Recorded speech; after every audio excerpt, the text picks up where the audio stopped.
The shrill ring of my phone pierced the quiet afternoon. I waddled across my parents' living room, my 8-month pregnant belly leading the way. The caller ID flashed my husband's name. Holden. A wave of relief washed over me. He'd been gone for days without a word. Holden? Where have you been? I've been worried sick. His voice came through cold and detached. Sadie, I've moved into a new house with my parents. You and the baby are on your own. The world tilted beneath my feet. I gripped the back of the sofa to steady myself. What do you mean? You left without a word, and now this. It's simple. I don't want this life anymore. You or the baby. My throat constricted. Holden, please. We can work this out. Whatever's wrong. Nothing's wrong. He cut me off. This is what I want. Don't try to contact me again. The line went dead. I stared at the phone, my mind reeling. This couldn't be happening. Not now. Not when we were so close to becoming a family. Sadie? Honey, what's wrong? My mother's concerned voice drifted from the kitchen. I opened my mouth to respond, but a sharp pain lanced through my abdomen. I gasped, doubling over. Mom! I cried out, panic rising in my chest. I think the baby's coming. As another contraction hit, I realized with gut-wrenching clarity that I was about to become a single mother. Holden had abandoned us both, and now our child was eager to enter a world that had already rejected her. My mother rushed to my side, her face etched with worry. It's okay, sweetheart. We're here for you. Your father's getting the car. We'll get through this together. I nodded, tears streaming down my face. As we made our way to the hospital, I vowed that no matter what happened, I would protect my child from the pain and betrayal I was feeling. Holden may have walked away, but I would be strong enough for both of us. The first cry of my daughter pierced the air, and I felt a surge of love unlike anything I'd ever known. Exhausted but elated, I cradled her tiny form against my chest, marveling at her perfect features. My parents, Violet and George, hovered nearby, their faces beaming with pride. She's beautiful, Sadie, Mom whispered, squeezing my hand. The moment of bliss was short-lived. The door to my hospital room swung open, and in walked Holden, flanked by his parents, Evelyn and Gregory. The temperature in the room seemed to drop several degrees. Evelyn's eyes narrowed as she peered at the baby. A girl? Another useless mouth to feed. I felt as if I'd been slapped. Excuse me. Gregory shook his head, his disappointment palpable. We had high hopes for a boy, Sadie. Holden remained silent, his face a mask of indifference. I searched his eyes for any sign of the man I'd married, but found nothing. How dare you? My father growled, stepping between us and Holden's family. That's your granddaughter you're talking about. Evelyn sniffed. Hardly. Holden's told us everything. This arrangement is over. My heart raced. What arrangement? Holden, what's going on? He finally spoke, his voice cold. It's like I said on the phone, Sadie. We're done. I've moved out and I want a divorce. The room spun. I clutched my daughter tighter, as if she could anchor me to reality. You can't be serious. We just had a baby. A girl. Evelyn interjected. Hardly worth the trouble. My mother stepped forward, her eyes blazing. I think you should leave. Now. As Holden and his parents filed out, I caught a glimpse of something in his eyes. Was it regret? Shame? Before I could be sure, it was gone. The door closed behind them, leaving a stunned silence in their wake. I looked down at my daughter, her tiny fist curled around my finger. In that moment, I made a silent vow. No matter what happened, I would protect her. From Holden, from his toxic family, from anyone who dared to undervalue her. Mom, Dad, I said, my voice stronger than I felt, I think I'm going to need a lawyer. 2 weeks after bringing my daughter home, I was still reeling from Holden's betrayal. The doorbell rang, jolting me from my thoughts. I opened the door to find Holden standing there, a manila envelope in his hand. What do you want? I asked, my voice cold. He thrust the envelope at me. I've filed for divorce. You're nothing but a burden now. I stared at him, disbelief turning to anger. How can you do this to us? To our baby. It's simple, Sadie. I don't want this life anymore. Sign the papers and we can both move on. I clutched the envelope, my hands shaking. Move on? You abandoned us without a word. And now you expect me to just sign away our marriage. Holden's face hardened. Don't make this difficult. My parents are prepared to make things very unpleasant if you fight this. Your parents? I spat. Of course they're involved. Tell me, Holden, was any of our marriage real? Or was I just a pawn in some sick game? He looked away, unable to meet my eyes. It doesn't matter now. Just sign the papers. The baby's cry pierced the air, and I felt a surge of protective anger. Get out, I hissed. You'll be hearing from my lawyer. As I slammed the door in his face, I heard him mutter, You'll regret this, Sadie. I leaned against the door, my heart pounding. The reality of my situation crashed over me. I was alone with a newborn, facing a divorce I never saw coming. My mother appeared in the hallway, concern etched on her face. Sadie, honey? What happened? I held up the envelope, tears streaming down my face. He wants a divorce, Mom. He's throwing us away like we're nothing. She wrapped me in a fierce hug. Oh, sweetheart, we won't let him get away with this. You and that precious baby are everything, and we're going to fight for you both. As I cried in my mother's arms, I felt a spark of determination ignite within me. Holden and his family thought they could discard us so easily. They had no idea what I was capable of. For my daughter's sake, I would become a force they never saw coming. I couldn't shake the feeling that there was more to Holden's betrayal than met the eye. His sudden change, the coldness of his family, it all felt too calculated. With my daughter sleeping peacefully in her crib, I decided to do some digging. I started with Holden's laptop, which he'd left behind in his hasty departure. It took me a few tries, but I finally guessed his password. What I found made my blood run cold. Emails. Dozens of them, dating back months before our daughter was born. Correspondence between Holden and his parents, detailing their plan to cut ties with me after the baby was born. They had been plotting this all along. My hands shook as I scrolled through message after message. One in particular caught my eye. Remember, son, once the baby is born, we'll have what we need. Sadie can be discarded. The family legacy is all that matters. I felt sick. They had used me, seen me as nothing more than a vessel for their precious heir. And when I'd given birth to a girl instead of the boy they wanted, I became expendable. Just then my phone buzzed. A text from an unknown number. I know what you've discovered. Meet me at the park in an hour if you want to know the whole truth. Clara. My heart raced. Clara, Holden's sister-in-law, had always been kind to me. But could I trust her? I called my mother, asking her to watch the baby. Is everything okay, Sadie? She asked, concern evident in her voice. I'm not sure, Mom, I replied, trying to keep my voice steady. But I think I'm about to find out. As I drove to the park, my mind whirled with possibilities. What more could there be to this twisted plot? And more importantly, what was I going to do about it? I spotted Clara sitting on a bench, looking nervous. As I approached, she stood, her eyes darting around as if checking for observers. Sadie, she said, her voice low. There's something you need to know. It's not just about the baby or the family legacy. There's money involved. A lot of it. And Holden, he's not who you think he is. I steeled myself, realizing that whatever Clara was about to reveal would change everything. It was time to face the truth, no matter how painful, and decide how I was going to fight back. Clara's revelation left me reeling. We sat on the park bench, the weight of her words hanging between us. Sadie, Holden, and his parents, they're not just after the family legacy.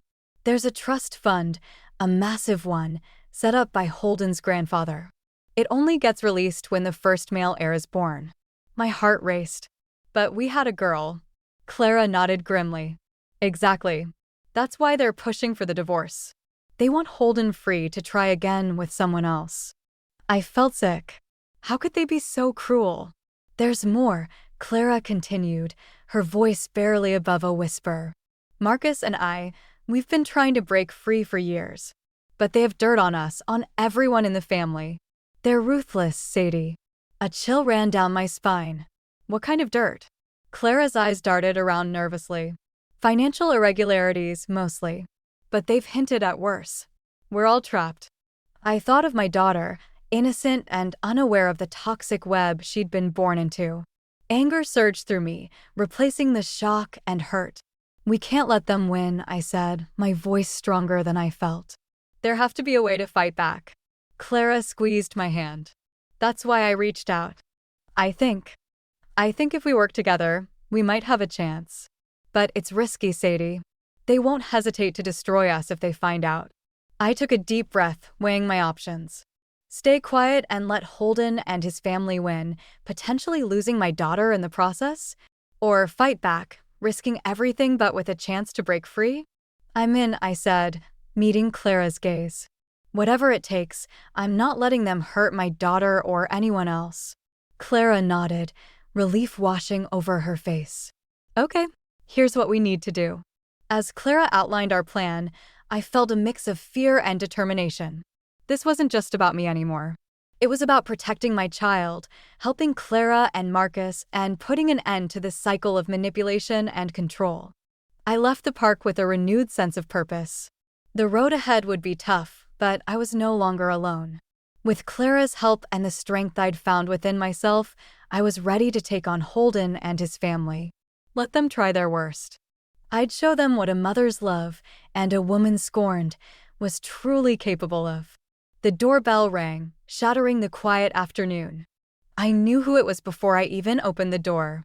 Holden stood there, his face a mask of barely contained fury. "Why are you making this so difficult?" he demanded, barging past me into my parents' living room. "Just sign the papers, Sadie." I squared my shoulders, feeling a strength I didn't know I possessed. "I'm fighting for my daughter's future, Holden. You can't control me anymore." His eyes narrowed. "You have no idea what you're up against." "My parents. Your parents are manipulative and cruel." I cut him off. "I know about the trust fund, Holden. I know why you really want this divorce." The color drained from his face. "How did you?" "It doesn't matter. What matters is that I'm not going to let you or your family use our daughter as a pawn in your sick games." Holden's composure cracked. "You don't understand. They'll destroy us all if I don't give them what they want. Then stand up to them." I shouted, my frustration boiling over. "Be a man, Holden. Be a father." He shook his head, defeat etched in every line of his face. "It's not that simple." "It is that simple," my father's voice rang out. I turned to see him standing in the doorway, his eyes blazing with protective fury. "You made vows, son. To love and protect. It's time you lived up to them." Holden looked between us, cornered. "You have no idea what they're capable of," he whispered. "Maybe not," I replied, my voice steady. "But you have no idea what I'm capable of either. I will fight for my daughter with everything I have." Just then, my phone buzzed. A text from Clara. "They know. Be careful." My heart raced. Holden must have sensed something was wrong because he stepped closer, his brow furrowed. "What is it?" I met his gaze, fear and determination warring within me. "Your parents. They know we're onto them." Holden's face paled further. "Oh God," he breathed. "Sadie, you need to get out of here. Now. Take the baby and go." "What?" "Why?" I demanded, even as my father moved to gather my daughter from her crib. "Because," Holden said, his voice shaking, "if they know you're fighting back, they'll stop at nothing to silence you." And I mean nothing.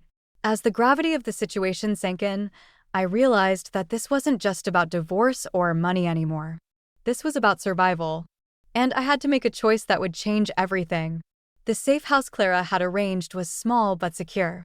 As I paced the living room, my daughter sleeping peacefully in a makeshift crib, I couldn't shake the feeling that everything was about to come crashing down. A knock at the door made me jump. I peered through the peephole, relief washing over me as I saw Holden's haggard face.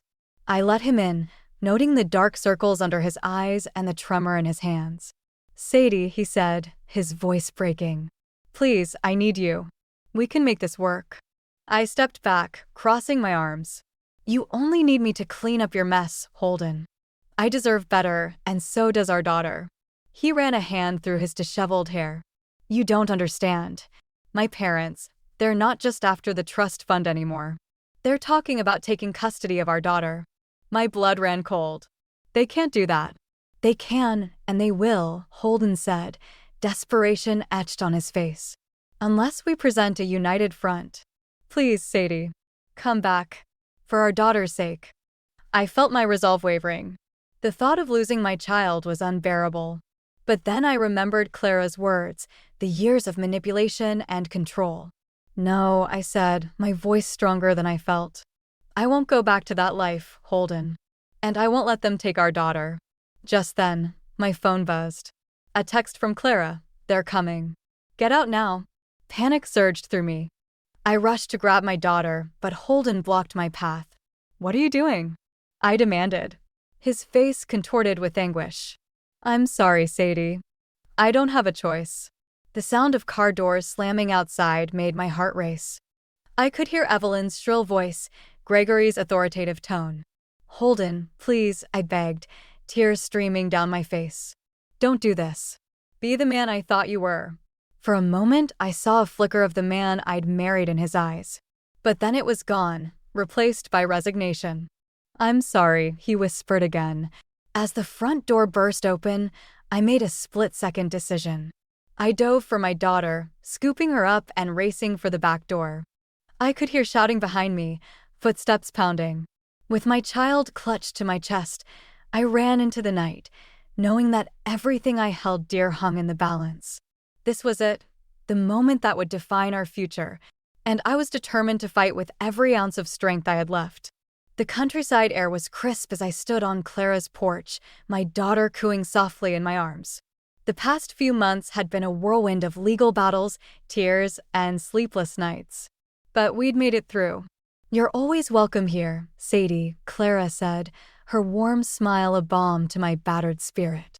Our children can grow up together. I nodded, feeling a weight lift from my shoulders. Thank you, Clara. We're going to be just fine. As if on cue, my phone buzzed. I tensed, half expecting another threat from Holden's family. Instead, it was my lawyer. It's over, Sadie, she said. The judge ruled in your favor. Full custody, and the trust fund will be held for your daughter until she's of age. Holden's parents can't touch it. Tears of relief streamed down my face. Clara hugged me tightly, and I felt a surge of gratitude for her unwavering support. Later that evening, as I tucked my daughter into bed, I heard a car pull up. My heart raced as I peered out the window, only to see Holden step out, looking lost and defeated. I met him on the porch, keeping the screen door between us. Sadie, he began, his voice cracking. I'm so sorry. For everything. I studied his face, searching for the man I once loved. It's too late for sorry, Holden. He nodded, shoulders slumping. I know. I wanted you to know that I'm getting help, breaking free from my parents. I hope someday I can be the father our daughter deserves. A part of me wanted to slam the door in his face, but I thought of our daughter sleeping peacefully inside. That's a start, Holden, but you have a long way to go.